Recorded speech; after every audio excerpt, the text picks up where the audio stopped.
اور اس اہم ترین فیصلے جو ہیں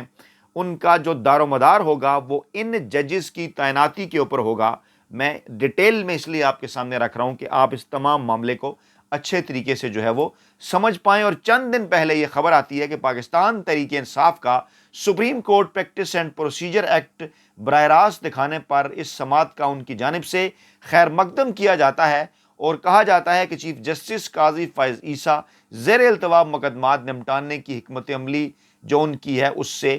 مثبت اثرات جو ہیں وہ آ رہے ہیں، اور پھر ساتھ امید ظاہر کی جاتی ہے کہ چیف جسٹس آئین کی بحالی کے ناگزیر فریضہ اور شہری حقوق کے تحفظ کے لیے اختیارات بروئے کار لائیں گے۔ اچھا، اب خبر اس کے اندر یہ ہے کہ نئے ججز کی تعیناتی ہوگی۔ 17 ججز جب ہو جائیں گے سپریم کورٹ آف پاکستان کے اندر، سپریم کورٹ کے ذرائع کا یہ دعویٰ ہے فل کورٹ اجلاس ہوگا تاکہ کوئی اعتراض نہ کرے، اور اس کے بعد وہ 17 ججز جو ہیں آگے آنے والے جو اہم ترین کیسز ہیں، جس میں عمران خان کا کیس ہے، سائفر کا معاملہ ہے، 9 مئی کے واقعات کے اوپر کیسز ہیں، اس وقت عمران خان کے اوپر سیکرٹ ایکٹ کے تحت جو کیسز چل رہے ہیں وہ ہوگے۔ آگے چل کر 9 مئی کے حوالے سے جو ممکنہ طور پر خفیہ ہاتھوں کا یا اسٹیبلشمنٹ کا پلان نظر آ رہا ہے عمران خان کو سزا دینے کے حوالے سے، عمران خان کو الیکشن سے مائنس کرنے کے حوالے سے، اس وقت یہ جو آج جسٹس قاضی فائز عیسیٰ صاحب نے 28 خطوط لکھے ہیں، ان کی روشنی میں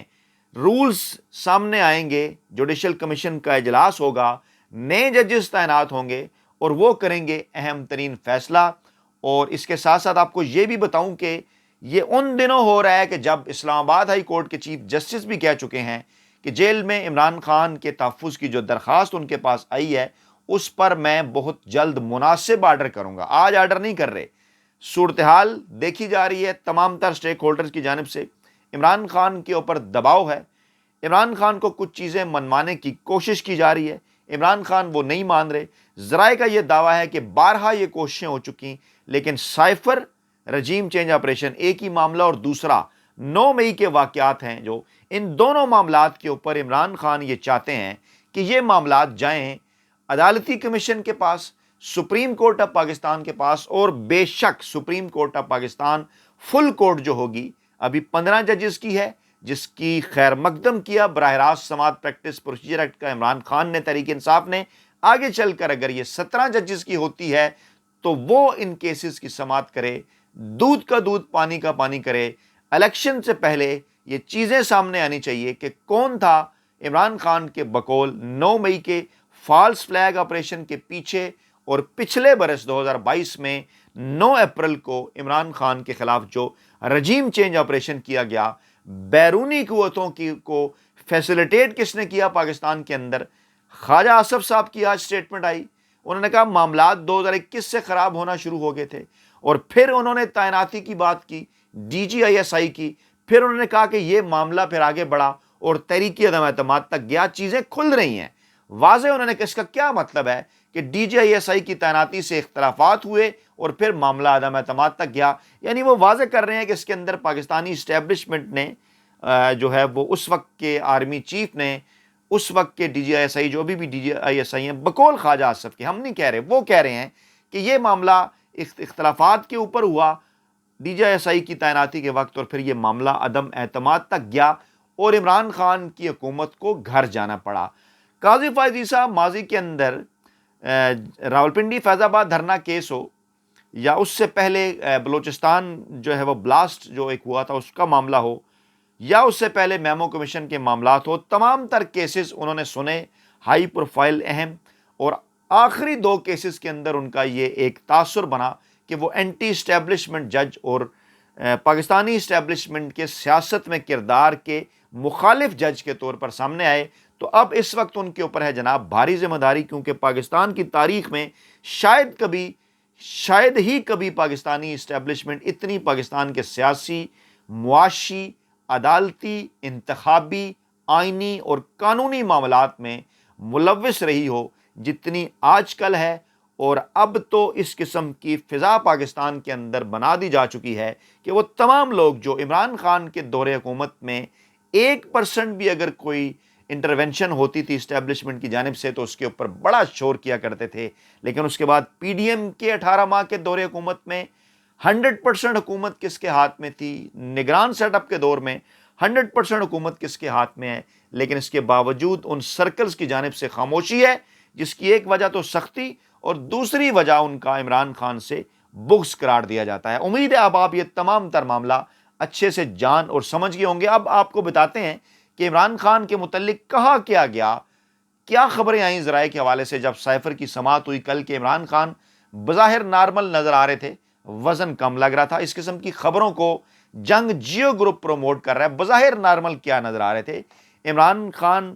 جو ہے وہ بڑی دلیری کے ساتھ اس قید کا مقابلہ کر رہے ہیں، اس قید تنہائی کا، اس چھوٹے سے سیل کے اندر جہاں پر وہ ورزش بھی نہیں کر سکتے، جہاں نماز پڑھنا بھی مشکل، اٹھ کر چہل قدمی کرنا تو دور کی بات۔ شاید جو ذرائع دعویٰ کر رہے ہیں کہ اگر اس قسم کے معاملات ہیں تو پھر لیٹنا اور رات کو سونا اور ٹانگیں پھیلانا بھی مشکل۔ اور اب یہ خبریں چل رہی ہیں کہ کون تھے وہ لوگ کہ جنہوں نے عمران خان کو پھر اٹک جیل سے اڈیالہ جیل منتقل کرایا۔ ڈیل کی باتیں بھی ہو رہی تھیں، بات کرنے کی کوششیں بھی ہو رہی تھیں۔ اس وقت ایسی گاڑیاں بھی موجود تھیں کہ جن کی مختلف فوٹیج بنی تو کچھ ایسے جن کو پہچانا نہیں جا سکا، ایسے چہرے بھی سامنے آئے۔ اور اب پھر یہ خبریں جنگ جیو گروپ کی کہ عمران خان کمزور نظر آ رہے تھے، ان کی شاہ محمود قریشی سے ملاقات ہوئی، کچھ دیر دونوں کی بات چیت ہوئی، 1 گھنٹہ سے زائد یہ ٹرائل جو وہاں پر چل رہا تھا سماعت وہ جاری رہا، اور سب نے یہ بات جو وہاں پر موجود تھے انہوں نے کہا کہ عمران خان ڈٹے ہوئے تھے، بہادری کے ساتھ وہ مقابلہ کر رہے ہیں، اور پاکستانی عوام کو کے نام اپنے پیغام میں انہوں نے یہ بات واضح کی ہے کہ آپ نے گھبرانا نہیں ہے، مافیا ہینڈلرز اور سہولتکاروں کا ڈٹ کر مقابلہ کرنا ہے۔ اب یہ ہے صورتحال، جس صورتحال کے اندر امریکی جو اسٹیبلشمنٹ ہے اس کا 24-48 گھنٹے پہلے پاکستانی اسٹیبلشمنٹ سے رابطہ بھی ہوتا ہے، اور اس اہم ترین موقع کے اوپر اسلام آباد کے باخبر حلقے یہ سوال بھی اٹھاتے ہیں کہ تمام تر اہم ترین معاملات کے اوپر امریکی اسٹیبلشمنٹ پاکستان میں ایکٹیو۔ امریکی سفیر اس وقت گوادر سے لے کے کراچی تک جن مقامات کے جن اداروں کے دورے کر رہے ہیں، شاید ماضی میں کبھی اس طرح کی کوئی مثال نہیں ملتی۔ بلکہ سوشل میڈیا پر تو کل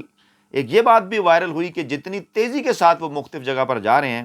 کہ یہ ایسا نہ ہو کہ وہ فیصل مسجد کے اندر خطبہ دینے کے لیے پہنچ جائے جمعے کا۔ کسی یار دوست نے مذاق کے اندر یہ بات کی کہ یہ صورتحال اب امریکی سفیر کی پاکستان کے اندر انٹرونشن کی ہوگی، اور پھر اسٹیبلشمنٹ امریکہ اور پاکستان کی ان کے آپس میں روابط، اور پھر جو کہا جا رہا ہے کہ کور کمانڈر میٹنگ جو 10 سے 15 تاریخ کے درمیان ہونے جا رہی ہے اکتوبر کے مہینے کے اندر، نواز شریف کی پاکستان آمد سے پہلے یعنی 21 اکتوبر سے پہلے، 18 اکتوبر کو بلاول بھٹو کے جلسے سے پہلے کراچی میں، 15 اکتوبر کو پاکستان تحریک انصاف نے لاہور لبرٹی میں جس جلسے کا اعلان کیا اس سے پہلے، یہ جو اکٹھ ہے، یہ جو کور کمانڈرز کی میٹنگ ہے، یہ جو انتہائی اہم ترین 20 سے زائد جرنیلوں کا اجلاس ہے، اس کے ایجنڈے کو انتہائی اہم قرار دیا جا رہا ہے، کیونکہ ڈیفینیٹلی پاکستان کی اندرونی بیرونی سلامتی کی صورتحال تو ایجنڈا ہوا کرتی ہے، لیکن کون اس بات سے اختلاف کر سکتا ہے کہ گزشتہ 75 برسوں میں پاکستان کے اندر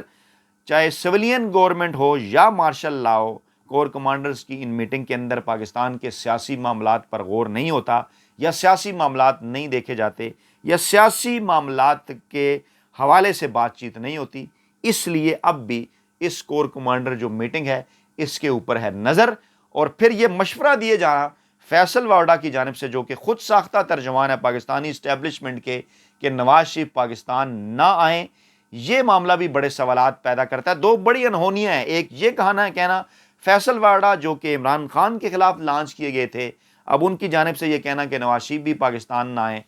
تحریک انصاف کا خیر مقدم کرنا قاضی فائز عیسیٰ صاحب کا، بڑی انہونیاں، پھر یہ روابط امریکی پاکستانی اسٹیبلشمنٹ کے، پھر جناب یہ جو ہے امپارٹنٹ کور کمانڈر میٹنگ، اور سب سے بڑھ کر جسٹس قاضی فائز عیسیٰ صاحب کے 28 خطوط، ان تمام کو جوڑ کر دیکھیں، ڈاٹ کنیکٹس کریں، جوڈیشل کمیشن کا اجلاس بلائے جانے کی اطلاعات آگے چل کر اندر، جس کے اندر 9 اہم ترین افراد، ججز بھی اور وکلاء کے نمائندے بھی اور موجودہ حکومتی نمائندے بھی، سابق چیف جسٹس صاحبان بھی نمائندے ہوا کرتے ہیں چیف جسٹس کے، یہ تمام مل کر